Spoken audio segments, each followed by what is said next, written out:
What's up guys, and welcome back to Move Plus. I hope you've had a great week so far. We're gonna start off with 2 minutes of cardio of your choice, so you guys can do a little bit of choose your own adventure there. What we're gonna do is actually combine two movements. So we're gonna go 20 skips.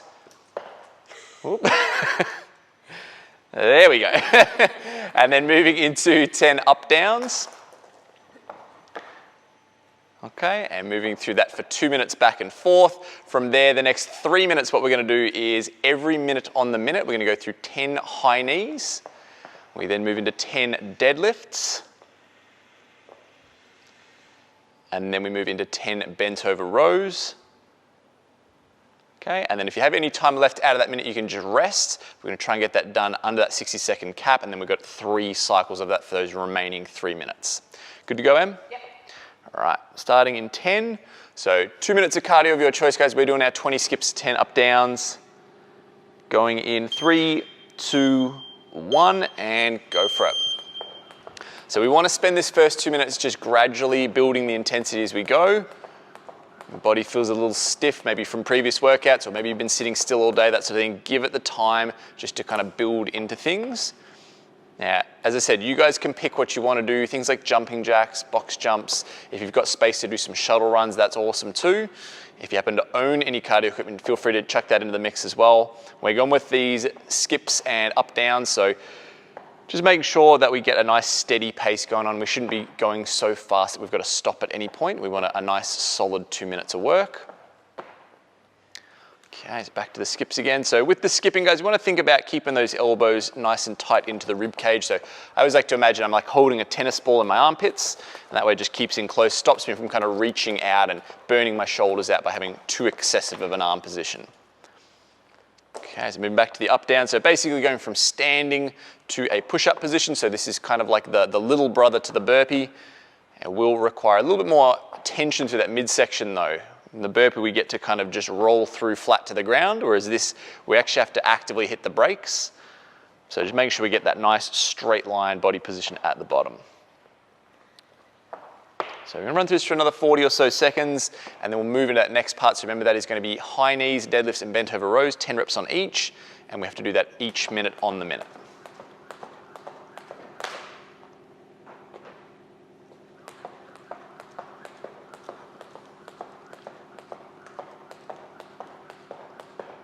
Last 20 seconds.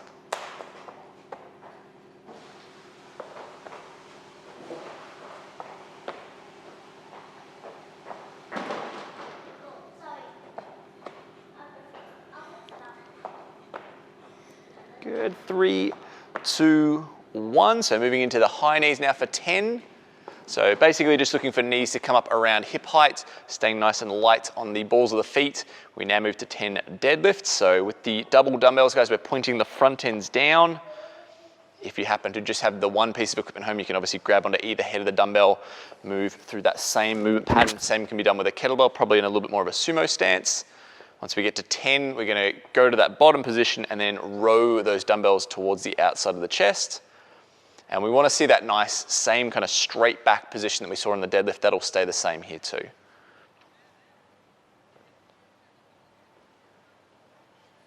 Nice. So she's got 20 seconds rest now till the next one. So obviously the faster you work with this, the more rest you get. After that first 2 minute block, should be nice and warmed up and able to kind of push the speed.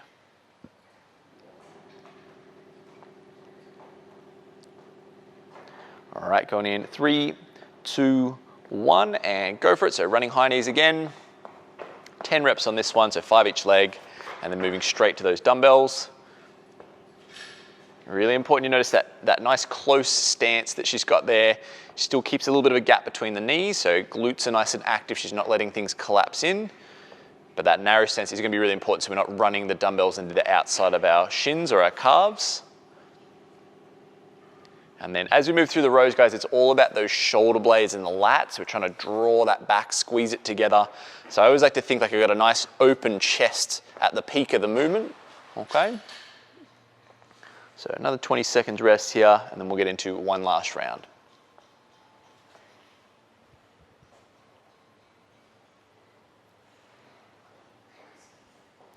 Okay, 10 seconds.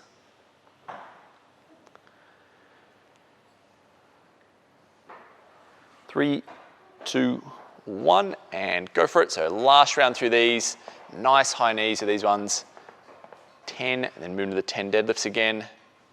Try to actively squeeze your butt as you stand up, guys. That's the main kind of contributor to this, butt and hamstrings. So try to think about actively contracting those muscles. Getting a nice tall stand up, so we want to see shoulders stacked on top of hips, stacked on top of knees, on top of ankles as well.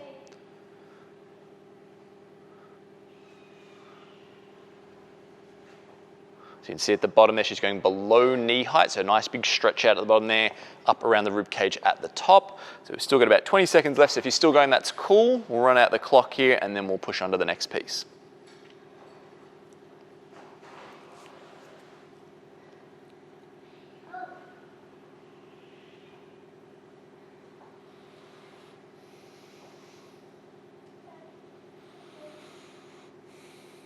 And time. All right, so that is the warm-up done, guys. Take some recovery time, get some water in, and then we're gonna check out MOVE next.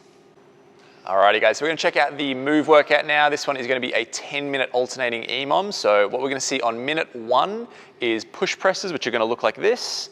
So we're gonna go from front rack, dip and drive to overhead. The second minute, we're gonna do hang power clean. So that is gonna go from about knee height up to that front rack position. So we do a little bit of push, a little bit of pull.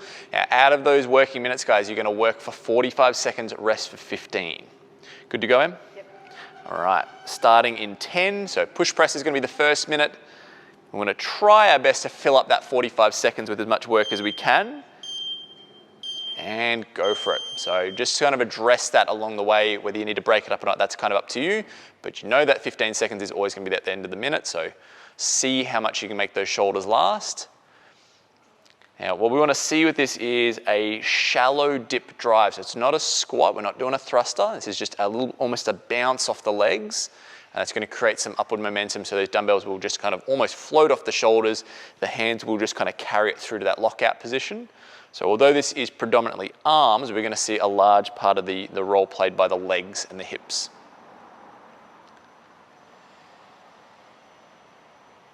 So you can see at the top there, she's got that nice lockout position, the head's just slightly pushing forward. All right, so resting now. We'll move to the hang power cleans next.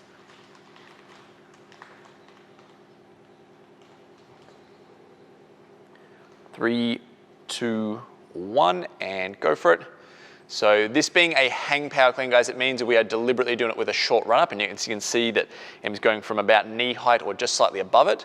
So we're not allowed to go from the ground or below the knees, because that's gonna give us more run up and make it a little bit easier. So this is testing our ability to get that big shrug at the top, get as much height on the dumbbells as we can, and then that quick drop underneath into that sort of quarter squat position, or even half squat if you need to drop in even deeper. And notice with both of these movements, the dumbbells are in a neutral position, so that is kind of facing forwards, backwards with the palms pointing in. 5 more seconds. And resting.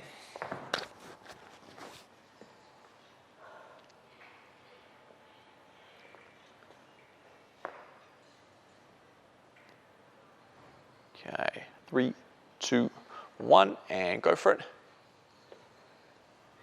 Now what you'll find is we want to really try and push for a nice vertical torso position when we do that dip drive. So the natural instinct will be to kind of hinge the hips and kind of tilt the torso like we would for a front squat, a back squat, a thruster, a clean, that sort of thing. When we're just going for this overhead part, we actually want to try and get the upper torso, so like rib cage, shoulders, that's going to sit right over the top of those hips, and they're also going to line up right on top of your heels or your midfoot. So that way everything's in one straight line like a piston, and that's going to drive up through those dumbbells. So it often can feel like you're being really knee dominant. Okay, that's just the nature of this movement. And resting.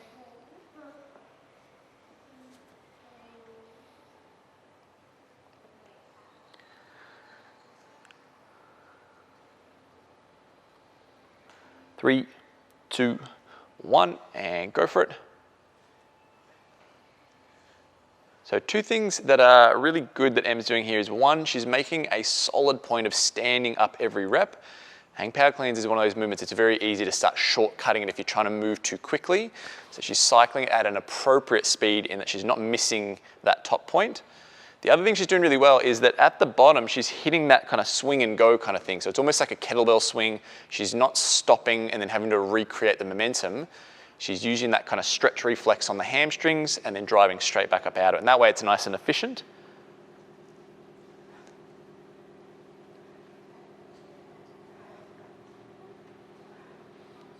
Three, two, one. Okay, resting again.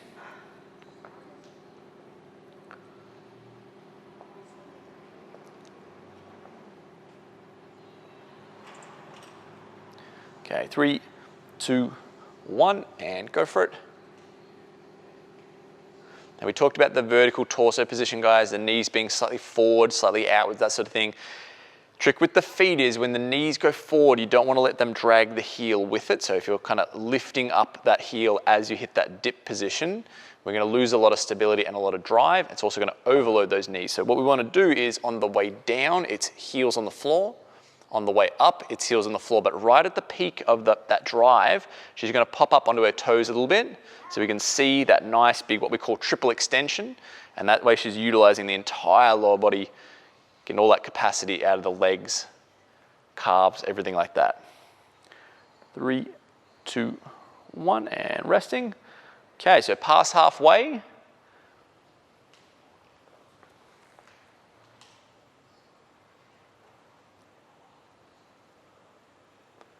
Okay, 3, 2, 1, and go for it. Now when we're doing hang power cleans with dumbbells, or maybe you're doing kettlebells or something like that, versus say a barbell, what you're going to find is it's going to be really easy to start letting those knees kind of clunk in on each other. Sometimes the dumbbells can feel a bit cumbersome and your body will try and get out of the way of them. What you want to do is, like Em's doing here, is setting up a really narrow stance, but keeping that gap open. So the knees and the feet, there's always that couple inches there. She never lets that kind of fall in out of her control. She's trying to keep that nice and held, and that way she's getting the glutes active. That's going to help tie into that nice hip extension.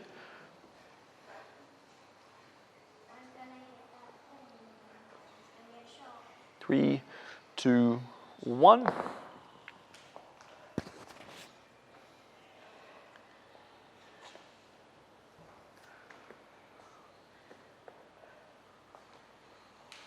Three, two, one, and go for it.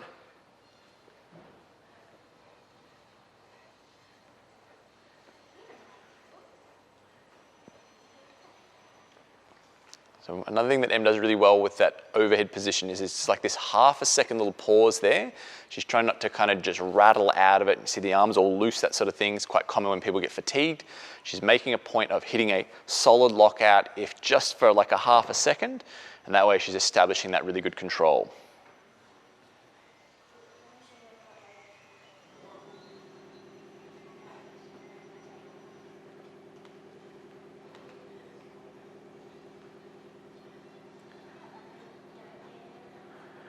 And resting.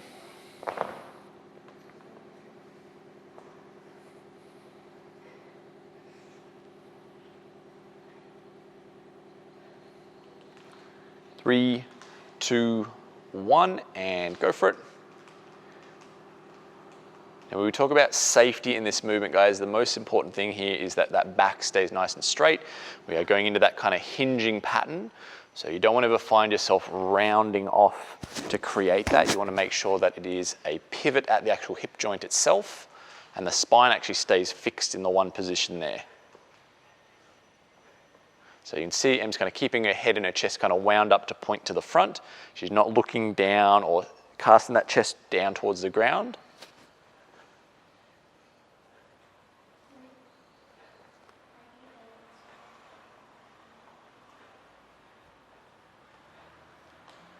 Three, two, one, and resting. Okay, so we've got one more cycle on each of these movements to finish off.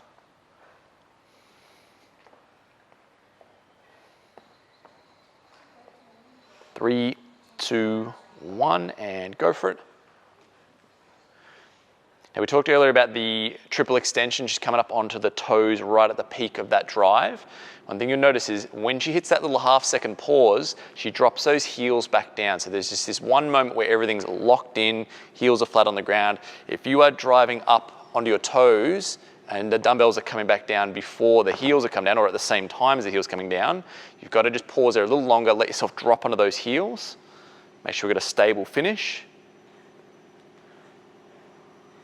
So although she's not doing kind of like a re-dip, like a push jerk or anything like that, she's just doing that little kind of drop down, get the feet nice and flat. That gives that movement that really nice finish. And resting.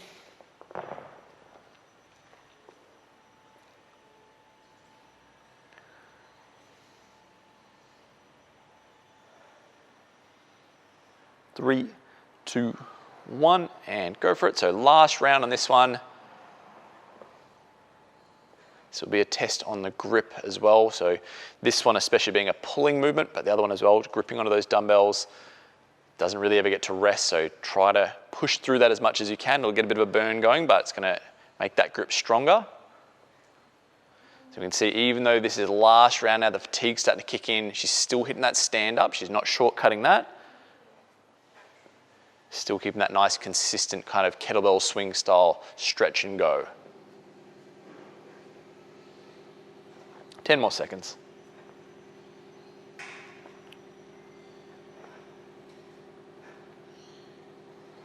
And time. All right, so that is the MOV workout done. Take a little bit of recovery time. We're gonna finish things off with a little bit of stretching next. Alrighty guys, so now that all the hard work's done, we're gonna bring things down a little bit, slow things down and get a little bit of mobility going on. The first drill we're gonna do is a seated shoulder stretch. So we're gonna chuck a minute on the clock here. The setup is gonna be arms behind you, okay, and legs out in front, either bent or straight, whatever's most comfortable. Now, over time, not necessarily straight away, but over time, we're gonna try and work the hands closer and closer together, try and pull those shoulder blades back, and we're gonna also try and work the hips forward. So we're kind of opening that angle up underneath the armpit there or underneath the shoulder. Now, depending on how tight your shoulders already are and how pumped you are from the workout, that'll decide sort of how close you can get those hands. The main thing we want to do here is deliberately draw back. So try and expand across that chest, lift the chest up as well, and then try to breathe into it. So it's like we're trying to make that rib cage get bigger and smaller. And we're just hanging out there, getting that really nice sort of bicep, shoulder, pec tie-in.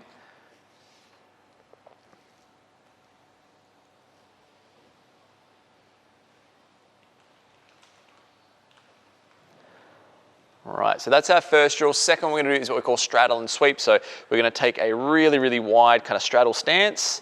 From there, we're gonna forward fold down to one foot and sweep across to the other. So we'll do this for a minute as well. So again, depending on how flexible you are, that'll decide sort of how deep you go. If you can go hands to the ground, that's awesome. That's kind of ultimately where we wanna get to, but maybe to start off with, you just kind of hover around knee or shin height. And as Em's doing there, just spending sort of 5-10 seconds at end range, hanging out off to one side. Let those hamstrings, groin, glutes, low back, that whole kind of rear chain area get a really nice stretch. And you could obviously play around with the width of the stance as well. So the more flexible you are, you're about to push those feet out further and further. See, Em's even getting down to almost going like forearms to the ground, which is sort of next level kind of mobility.